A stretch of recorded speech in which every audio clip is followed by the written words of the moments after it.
Welcome to the McCombs Wellness Collective podcast, where we aim to improve overall health and wellness of the UT McCombs MBA community through promoting healthy habits and sharing personal wellness stories. Many stressors can emerge during an MBA, and we hope that this podcast will help you prioritize your health during your time at McCombs and onward through the rest of your life. All right, we are back at the Wellness Collective's podcast this week.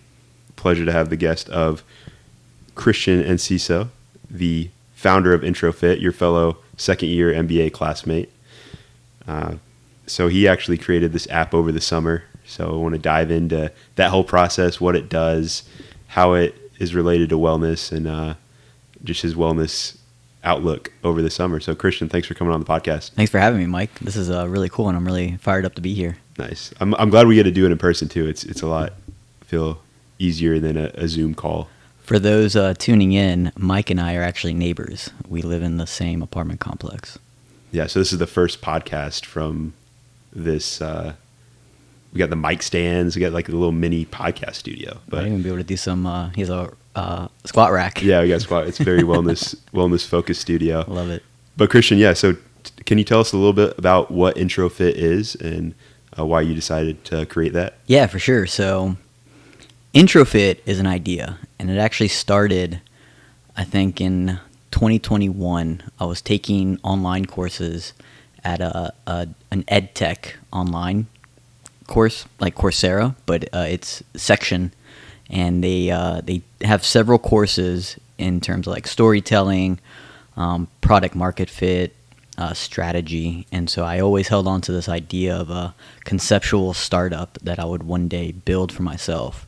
And that's IntroFit, which is a play on words of introduction to fitness.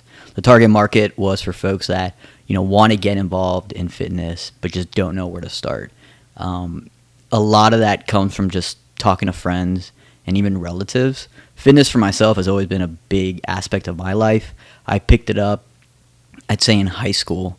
I started training for the Marine Corps and just running every day, doing push-ups, doing pull-ups, and I maintained, I'd say, that habit or that lifestyle even till today. I try to get some kind of movement, some kind of exercise at least 3 times a week. If I get anything less than that, it's probably not a good week for myself. But with IntroFit, it all started about providing the customer with a basis on how to start exercising. And now with the advent of generative AI, I just see that barrier to entry for folks that want to start a fitness routine. It's just so much easier for them because now you can go to ChatGPT or Claude and just ask for recommendations on how to start, what to do.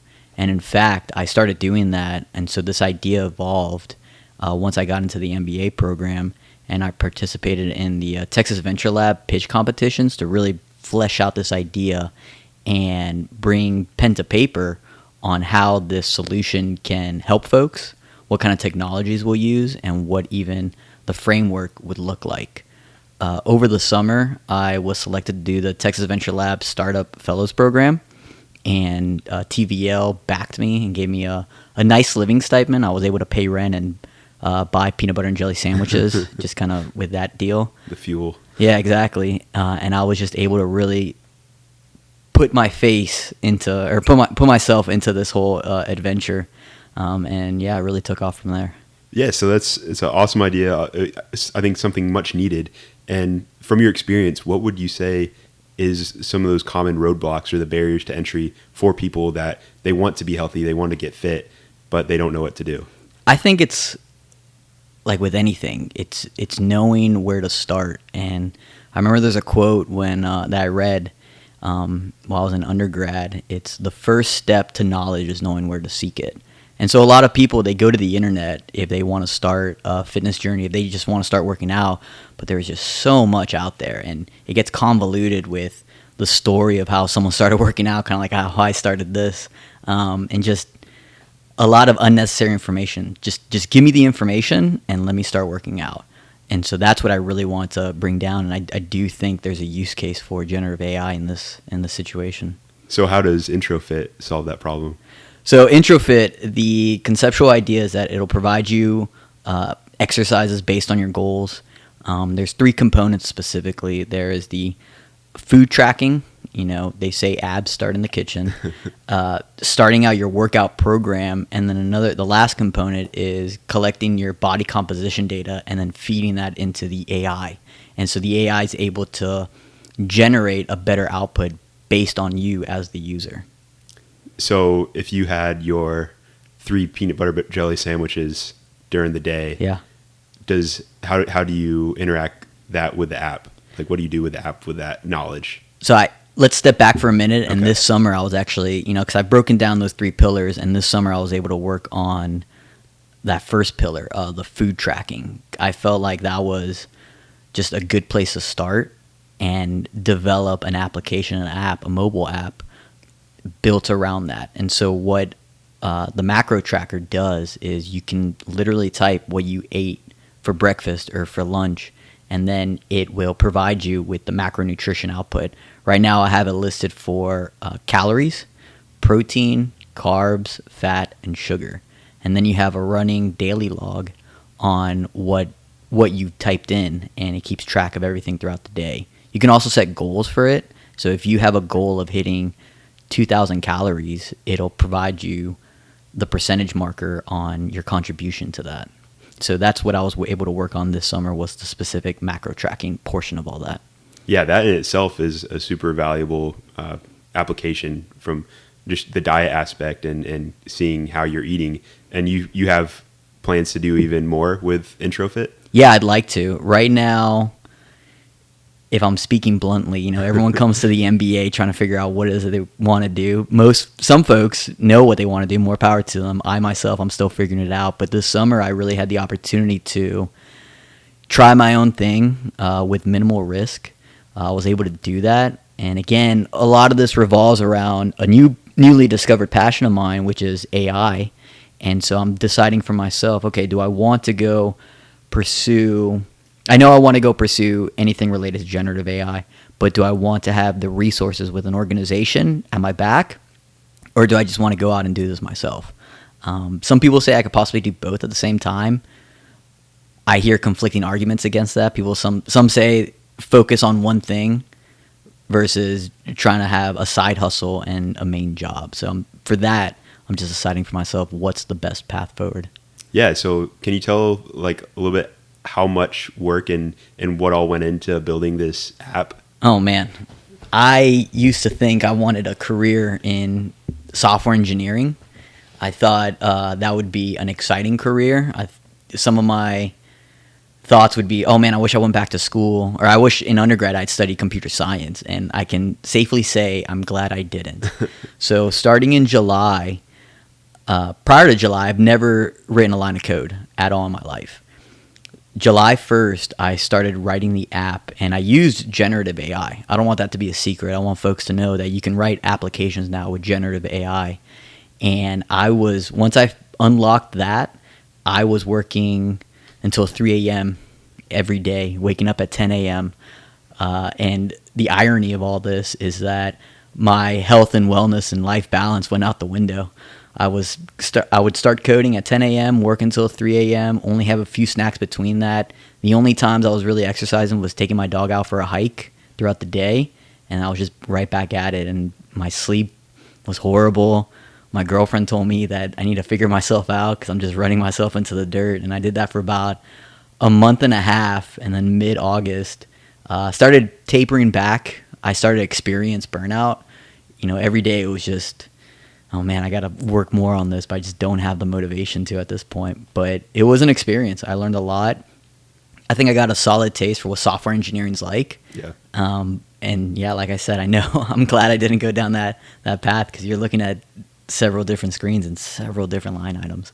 Well, yeah, you're saying how you're thinking about, should I make this a side hustle or go put my 100% focus on it? And you did the 100% focus over the summer, and just how would you manage that as your wellness for an entrepreneur, if that was your full-time thing, if you were going to do that for years on end, to dedicate your life and career to making products yourself? You don't have a 9-to-5, you don't have a boss you're reporting to. You may have investors, I guess, they're checking in, but how would you go about structuring your day and prioritizing wellness? If it sounds like there's things you may have done differently over time, or maybe not. Maybe that was worth it. I don't know your take. I definitely learned that when you find something that you really want to build, you become obsessed with it. Some of the cliches that I've heard is that when you start a business, it almost becomes your child. And this summer project, definitely became something obsessive that I was constantly thinking about. And I can imagine what it would be like if I choose to do this 100% post MBA, but I now realize there is some structure that I need to develop. I need to be more disciplined in the hours that I work, or some of the structural foundations in my life that'll help me stay on course. You know, one of the benefits of being in the MBA, it keeps you in structure. You have to go to class here, so you might as well get your workout first thing in the morning. But then without having the class structure, I learned that my lifestyle kind of went out of whack, especially with this obsession. Mm-hmm. And you said you felt burnout. So yeah. How did you know you were burnt out, and then what did you do to kind of fix that once you realized it? Coincidentally, and I think this worked out for the best, there were 3 of us in this program, and another classmate that was in this program, she was describing to me what burnout is. And every week we kind of had like a stand-up, 3 of us. It was a way to keep each other in check, and I was so grateful for that group, that cohort, because we could bounce ideas off each other. And so as she was describing her project that was related to burnout, I would use that as a key indicator, like, I'm feeling a lot of this. Wait a minute, what's going on? And as time progressed, I knew I needed to devote more time to my project, but I was procrastinating. You know, when there's something you have to do, but you just don't want to do it. But once you get into the mode of doing it, you kind of snowball from there. But I just remember waking up thinking, all right, I'm kind of tired of this, but I know I need to do it. Do you believe in like the diminishing returns theory? Like if you sitting there and working on it for so long, eventually that extra time is just not valuable because you're not getting anything productive done. I don't know if you reached that point or not. No, I think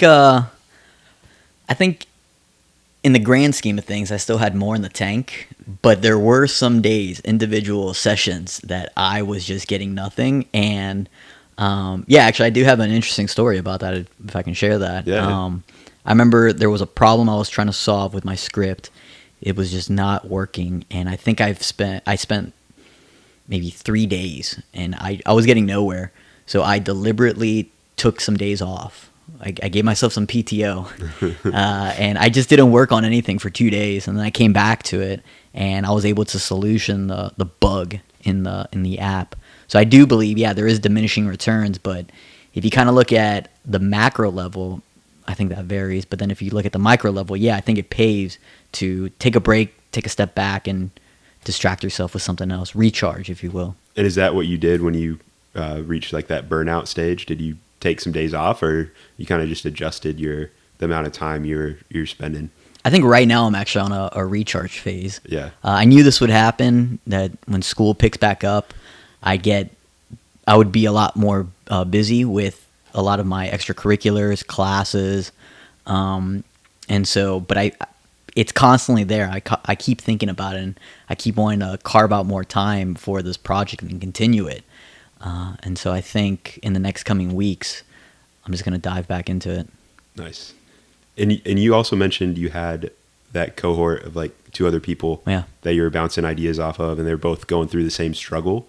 Was that something you guys thought of yourself, or is that part of the Texas Venture Labs program? Yeah, we definitely took it upon ourselves, because this program is pretty standalone. Like, granted, there's a cohort, but they're not your coworkers. They're just people in the same program. And so we all decided that it would be beneficial if we had just a tribe, if you will, a group to say, hey, these are my action plans for this week. Accountability, that was a beneficial aspect of all of this. And so when we had that in place, I think that made a lot more, that was a lot more beneficial. Yeah, that's a really good idea. I'm glad.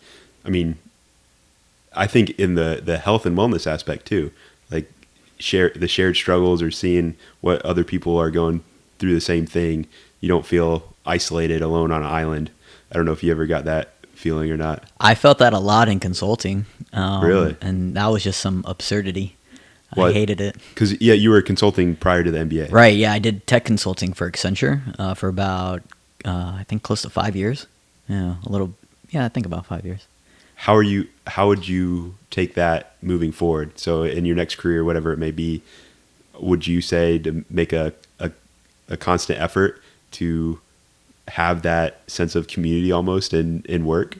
Or would you say that's valuable? For sure. I think this might be a hot take. I don't think work from home is valuable, for me at least. It could be valuable for some folks, but I think myself, I need like a hybrid situation. There is value in being able to go heads down, work in your own office, but there's a lot more value in being able to go into an office and just make connections, social connections.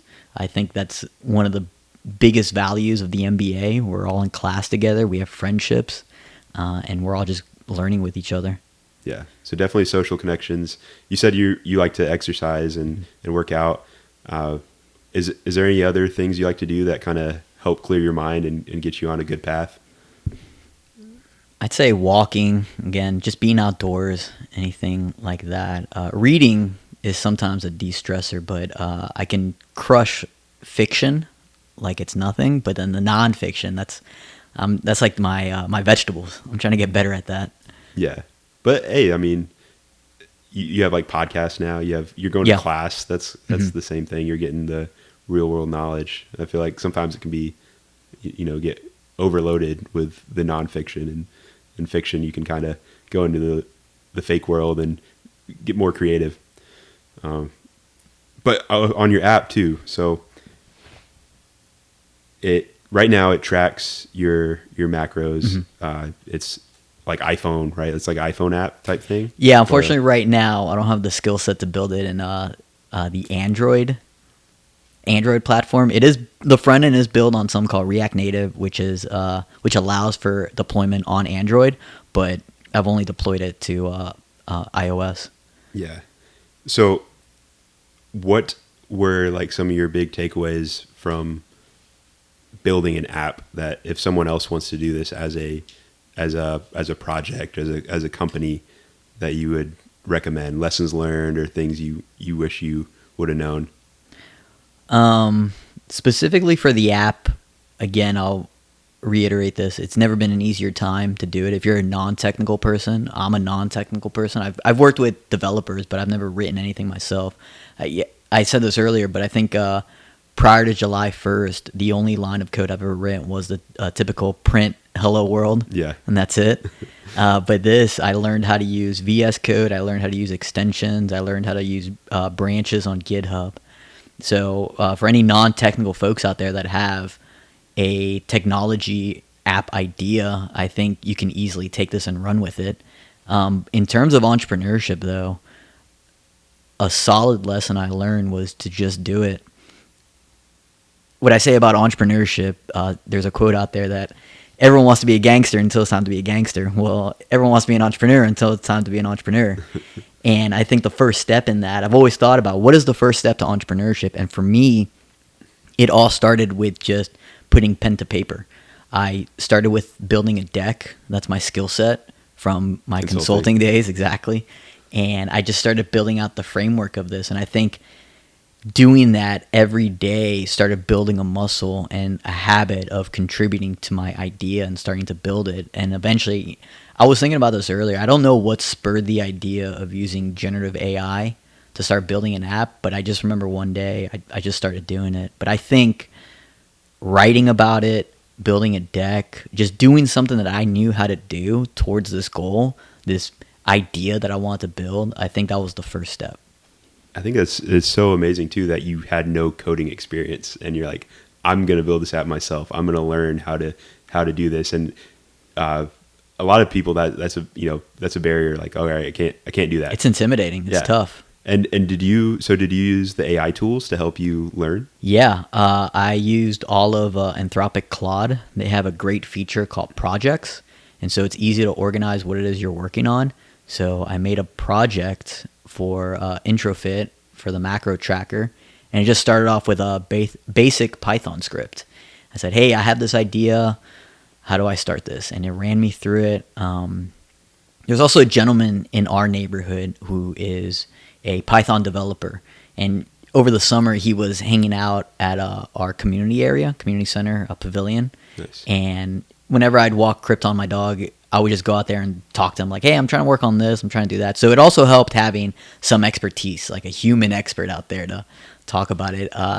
The funny thing about this guy, though, is he's very anti-AI. He doesn't think you can do all the things you can with it. And we kind of had some back and forth. I don't know if I made a breakthrough with him, but it was kind of cool showing him like, look, man, I just built this with AI. You helped, but maybe like 1% of it. But I'd say 100% AI helped me. Yeah, it's so cool. And talking to other people too, people love to talk about what they're good at, like their expertise, their passion, and like talking to coders. That was a great idea. I think like there's meetups all around Austin. Where we live in one of the most entrepreneurial, tech heavy cities in the country. There's probably someone building something that is similar or you can learn from. So for sure. And I think that was another thing. I went to a lot of events related to what it was that I was doing, health and wellness and AI. So cool, Christian. Well, any last takeaways from your app or entrepreneur experience this summer before we close it out?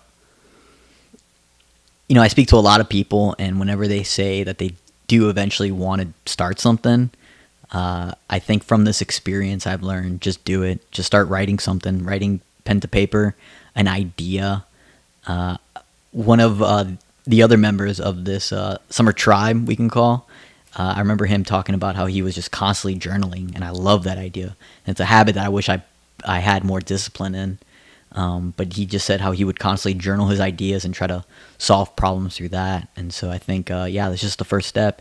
If you really want to be an entrepreneur, you just need to start doing it. Even if you don't have an idea, just start thinking about something you want to solve and see if it's lucrative, see if it'll generate revenue for you or not. I don't know. Nonprofits exist. So I love that. I hope if any entrepreneurs are listening, they go take that first step, start taking action, and they have you they can talk to and ask and learn from as well. Christian's our president, so he'll be around McCombs all year. Oh, and one last bit of advice. Do something during the week that makes you sweat. Just go for a walk, do a stretch or something. I think that's so important for health and wellness. Just being active, whether if it's a simple stretch or a simple walk, just do it. Yeah, for your mind and longevity. Yeah. So, all right, guys. Well, thanks for listening to the Wellness Collective podcast, and thanks, Christian, for being our first guest of the semester. Thanks a lot, Mike. See ya. Thank you for listening to the McCombs Wellness Collective podcast, where we record weekly episodes during the semester to promote healthy habits and learn about personal wellness journeys. Stay well, my friends, and hook 'em horns.